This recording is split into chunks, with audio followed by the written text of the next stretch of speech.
করে কয় না করে মনে করেন যে দিকটা যায় এই রাত্রে মনে করেন কালকে আমার বাড়িতে 2 ডিসেম্বর জায়গা কিনে বাড়ি করছি। বাড়ি করার পরে আমি রাস্তা লেগে 3 ফুট জায়গা থুয়ে দিচ্ছি।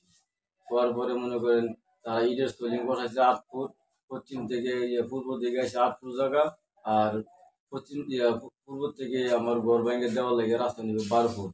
আমি গরিব মানুষ, আমার উপর মনে করেন অত্যাচার জুলুম করতেছে তারা। বাতেন মতলিব, এই ফারুক, এনামুল, নাজমুল ঘর দুয়ার ভাঙ্গিয়া এই সুকেশ তুইলিয়া 1,80,000 টাকা দিছে ক্যাশ, এক বুড়ি স্বর্ণের চেইন নিছে, এক জোড়া কানের জিনিস নিছে মোটামুটি 58 ওজনের। এই আমার বাড়ির মধ্যে ভাঙচুর করছে। ভাঙচুর করার পরে আমি খেতে ঘরের মধ্যে আগুন লাগাইছে। আগুন লাগাই দেওয়ার পরে মনে করেন তারা আমার হুমকি দামকি দিছে। পিস্তল লইছে, বাতেন মতলিব সাবারি লইছে, ও স্টিক লইছে, আমার গলার মধ্যে ফাড়া দিছে মতলিব। তারপরে আপনার তারা কইছে যে তুই যদি প্রশাসনের কোনো সহযোগিতা চাস তাহলে তোর একবার মাইরে ফেলাম সবার ফুট। তুই বললাম প্রশাসনের কোনো কোনো সহযোগিতা লেগে কোনো যাইস না। এলাকাবাসী কোনো লোকে তাকে ডরে ভয়ে কোনো সাক্ষী দেয় না। এই জায়গার মধ্যে মনে করেন আমি রাত্রিবেলা শুয়ে লেছি। শোয়ার পরে আপনার আবার 7টা 7টার দিকে আমার বাড়ি পুরা ভরা ঘুরে লেছে। এই এই সালে ইডালছে। আমি ডর ভয় মনে করেন বাড়িতে বাড়ি গিয়ে আরেকবার দিয়ে আমি শুয়ে রয়েছি। আমি ঘটনা পরে আমি থানাত গেছি পরে কয় এটা আমরা থানায় বুঝবো না, আমরা কোর্টে যান।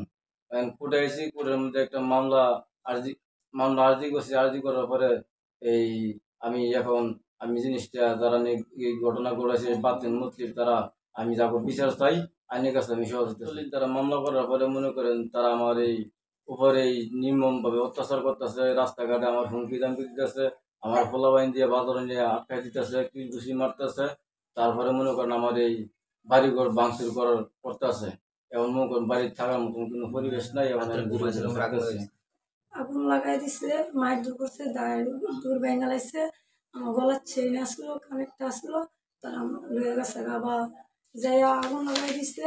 আমার বাচ্চা লই আমি ঘুমাই লইছি, আগুন লাগাই দিছে। পরে মতলিব, বাতেন, ফারুক, এনামুল আর রাকিব তাদের বিশ্বাস চাই। আমার ছেলের মনে করেন বাচ্চারা বেচার বললে আমার ছেলের মারধর শুরু করে দিচ্ছে।